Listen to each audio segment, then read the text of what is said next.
Peering through the shadows of today's story, we meet a man desperate for love, and he soon learns that love's embrace is not good for the heart.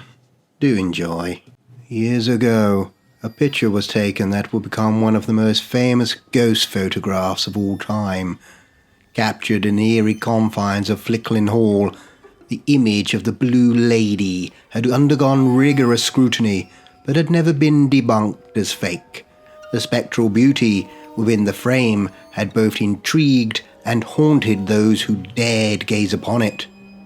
Mark Haiti, a divorced man searching for purpose and excitement in his mundane life, found himself drawn to the mystique surrounding the legendary photograph. With an adventurous spirit, he decided to embark on a journey to the town of Fakenham in Norfolk, the home of Flickling Hall.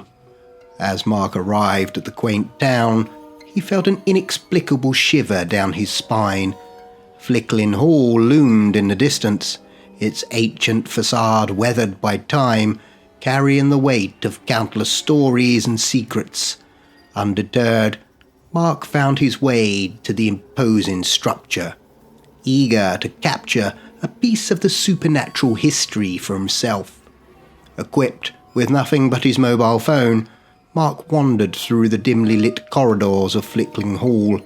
The air was thick with a palpable stillness, and the creaking floorboards beneath his feet echoed the building's silent history. As he explored, at some seamlessly pointless shots, his camera clicking in the darkness. That night, back in the solitude of his own home, Mark found himself bored and restless. Flicking through the photos on his phone, he stumbled upon a peculiar image that sent a shiver down his spine. There, amidst the digital pixels, was the unmistakable figure of a woman. Her beauty was otherworldly, and she bathed in an eerie blue glow that seemed to defy any logical explanation. Intrigued and perplexed, Mark couldn't shake off the feeling that he had captured something extraordinary. Excitement coursed through his veins as he pondered the implications of his discovery. Eager to share his find, he showed the image to a friend the next day. To Mark's surprise, his friend could only see a bluish mist in the photo, dismissing it as a trick of the light or perhaps an overexposure artifact. Frustrated but undeterred, Mark couldn't understand how others failed to see what was so clear to him, the enchanting image of the Blue Lady. The mysterious photograph had cast a spell on Mark, drawing him into a world where the lines between the tangible and the supernatural blurred. After a long day contemplating the mysterious photograph, Mark settled into bed, his thoughts lingering on the enigmatic Blue Lady, before drifting into slumber. He took one last look at the image on his phone, whispering softly, "Good night, Blue Lady. If only you were real." As Mark succumbed to the embrace of sleep, his dreams took an unexpected turn. He found himself back at Flickling Hall, ascending the grand staircase with the ethereal figure of the Blue Lady by his side. Their hands were entwined, and Mark couldn't help but be mesmerized by the captivating beauty of his spectral companion. In the dream, the Blue Lady turned to Mark, locking eyes with him in a way that felt both haunting and enchanting. Her voice echoed through the corridors of his subconscious as she uttered the words that stirred something profound within him. "I wish you could be here with me forever." Suddenly, Mark awoke, his heart pounding in his chest. The remnants of the dream lingered, leaving him with a heavy heart and a sensation akin to the fluttering butterflies of a first crush. The connection he felt with the Blue Lady in the dream was inexplicable, yet undeniably real. Smitten by the spectral beauty that invaded his dreams, Mark couldn't shake the desire to return to Flickling Hall. The allure of capturing more images and perhaps uncovering the mysterious surroundings of the Blue Lady. "I need to go back to that hall," Mark declared to himself, a newfound determination in his voice. The haunting dream had left an indelible mark on his psyche, and he was compelled to delve deeper into the secrets of Flickling Hall. Little did he know that this quest for truth would lead him down a path where reality and the supernatural entwined. The next day, Mark embarked on another journey through the picturesque Norfolk countryside until he arrived once again in the quaint town of Fakenham.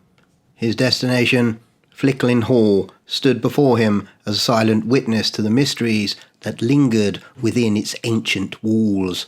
Leaving his car behind, Mark entered the hall, the air heavy with a sense of anticipation. Now we're going to have a short scare break while you ease your nerves.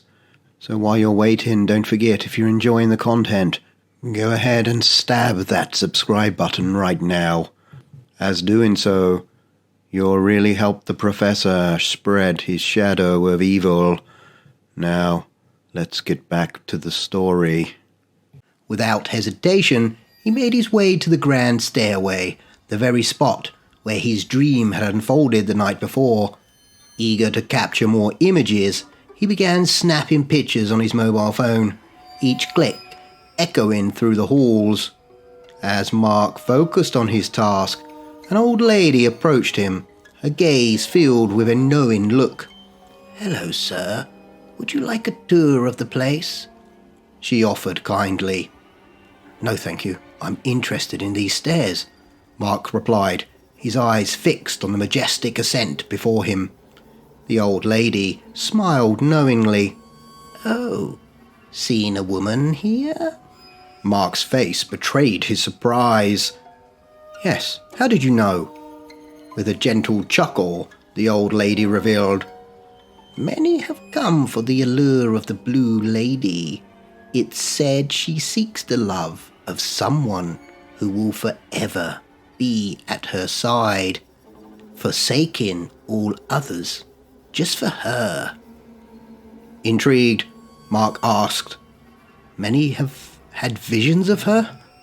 The old lady nodded, her eyes reflecting the weight of countless tales. "They come here and stare at these steps for hours." "Oh," Mark replied, absorbing the information. "Anything ever happen?" he inquired further, curious about the stories that surrounded the Blue Lady. The old lady sighed. "No, it's just an old tale. Men come, stand here for a while, then they go. We never see them again." Mark felt a chill run down his spine. The ancient legend seemed to hold a mysterious power over those who dared to believe. Determined to unravel the truth, Mark lingered on the grand stairway, his eyes searching for any sign of the spectral beauty that had captured not only his dreams, but the imaginations of those who came before him. Mark returned home, attempting to resume his daily routine, but the allure of the Blue Lady proved to be overwhelming. No matter the task at hand, his thoughts inadvertently circled back to the spectral beauty that had captured both his waking and dreaming moments. "Get over it, Mark. You're acting like a school kid on his first date," he scolded at himself, attempting to shake off the enchantment that had taken hold of his thoughts. That night, as Mark climbed into bed, he found himself once again staring at the haunting image of the Blue Lady on his phone.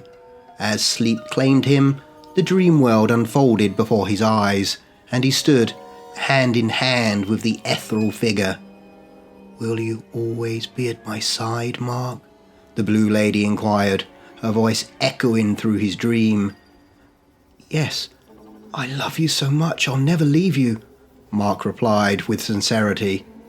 The dream took an ominous turn as the Blue Lady revealed a chilling truth. "Many have come, but they all leave because of him. He is so jealous of them all." Suddenly, icy hands pulled Mark around, and a ghostly figure emerged. An evil man with a terrifying, aged countenance, Flakes of skin peeled away from his face, revealing old bone beneath. The man's voice echoed with malevolence as he screamed, "Leave my Dorothy alone!" The shock jolted Mark awake, his heart racing. "Holy crap!" he muttered, bewildered by the nightmarish vision. The intensity of the dream left him shaken, prompting a sudden decision. "I think I'll stay away from that place," Mark declared to himself, the events of the dream intensifying his resolve to distance himself from the mysterious allure of Flickering Hall. Despite his initial resolve to stay away from Flickering Hall, Mark found the pull of the Blue Lady's allure too strong to resist. The love he felt for her, born from dreams and inexplicable connections, tugged at his very heart, compelling him to return to the enigmatic halls. As he entered the grand estate, the old lady greeted him warmly. "Good afternoon, sir. Welcome back." "Hello," Mark replied, the weight of his curiosity pressing on him. "Can I ask if the ghostly lady here is called Dorothy?" "Yes," the old lady interjected, seemingly anticipating his question. Mark hesitated before inquiring further. "Have you met Charles yet?" the old lady said. "The scary one?" Mark clarified. "Yes, her husband who abandoned her but never wanted her to find love with another. Once the men who come and stare see him, they never come back," she explained with a hint of sorrow. "But you did," the old lady said. Before the old lady could continue, the phone rang, interrupting their conversation. She excused herself to answer it, leaving Mark standing alone by the stairs, lost in thought and time. As he immersed himself in the eerie atmosphere of Flickering Hall, a voice brought him back to the present. "You still here? It's time for us to close up for the night." The old lady stood beside a security guard, a reminder the spectral realm shared its space with the tangible world. Okay, sorry," Mark mumbled, torn between the desire to stay and the acknowledgement that the halls had closing hours, even for ghostly encounters. Mark returned home, the lingering aura of Flickering Hall still clinging to his thoughts. As he settled into his chair, the familiar ring of his phone disrupted his quietude. An old friend, Neville, was in the area and wanted to stop by. "Yes, please. See you soon," Mark eagerly responded. In no time, Neville, an old college friend, sat in Mark's home, both enjoying a sip of brandy. Casual conversation flowed, and then Neville brought up the topic that had long been tucked away in Mark's past. "Any news about you and the ex?" Neville inquired. "No, that's done and dusted. I haven't thought about her until, well, just now," Mark admitted. "That's good. Moving on, eh?" Neville offered. "Something like that," Mark replied, his mind still wrestling with the echoes of the Blue Lady. Curiosity sparked. Mark pulled out his phone and showed Neville the captivating image of the Blue Lady. Neville, in his pragmatic manner, analysed the photo. "Overexposed. You need to take the picture without a light source shining into the lens. You can get an ND filter for phones these days," Neville suggested. Mark looked at the image, seeing the Blue Lady's beauty and allure. Once again, he found himself in an almost trance-like state, captivated by the spectral figure. "Hey there, old boy, remember me?" Neville's voice broke through the reverie. Sorry, Nev. Think I've been overdoing it," Mark admitted. "That's my cue. I need to get back or I'm going to be late home. Great catching up, Mark," Neville said as he left. Mark remained in his chair, staring at the image on his phone. The allure of the Blue Lady had a hold of him that he couldn't quite comprehend. Hours passed, and as the morning alarm rang at 6 a.m, Mark realised he had spent the entire night captivated by the haunting image. "What's happening to me?" he questioned himself. I need answers. Driven by an insatiable curiosity and a growing obsession, Mark jumped into his car and headed back to Flickering Hall, the place where the mysterious Blue Lady beckoned and the line between reality and the supernatural blurred with each passing moment. Mark entered Flickering Hall, drawn once again to the grand staircase. As he stared, the ethereal figure of the Blue Lady descended towards him. A profound love, unlike any he had felt before, enveloped him, and he yearned for her presence. The Blue Lady smiled, her gaze locking onto Mark's eyes. "You came back," she said, her voice penetrating his soul. "Come with me." Grasping his hand, they ascended the staircase together, eyes locked in a trance. Mark felt elated, intoxicated, euphoric as they walked down the long hall together. However, the blissful moment shattered when fear crept into the Blue Lady's face. "He's coming. I must hide," she said before disappearing. Mark found himself alone in an unfamiliar part of Flickering Hall. As he turned to retrace his steps, the ghostly man, Charles, appeared. "You," he shouted, gliding towards Mark at great speed. "I'll kill you for this." Before Mark could react, icy hands clamped around his neck, and Charles laughed menacingly. "She'll never know your love." A voice interrupted the chilling encounter. "What in the blazes are you doing?" the old lady said. "You shouldn't be in this part of the hall. It's private. I'll have to call security." Mark, still feeling the lingering touch of the ghostly figure, decided to leave. Halfway down the hall, he saw the Blue Lady again. "This way," she beckoned. A door opened by itself, and Mark entered.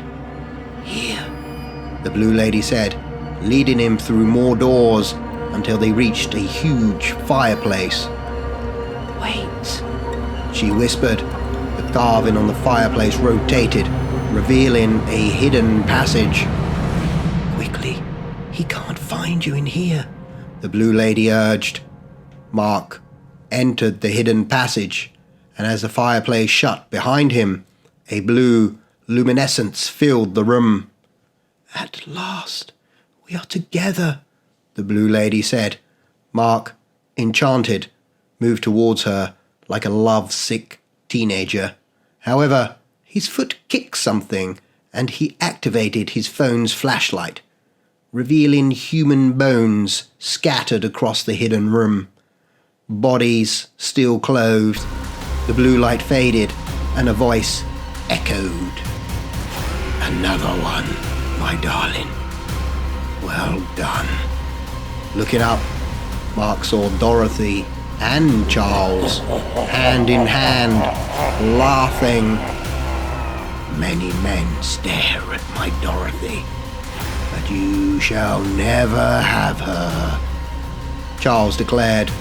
The ghostly images transformed into horrifying, skull-like visages as they lunged towards Mark, darkness closing in around him. Months later, as Flickering Hall was about to close, the old lady noticed a man standing by the stairs. "It's closing time, my dear," she said, urging him to leave.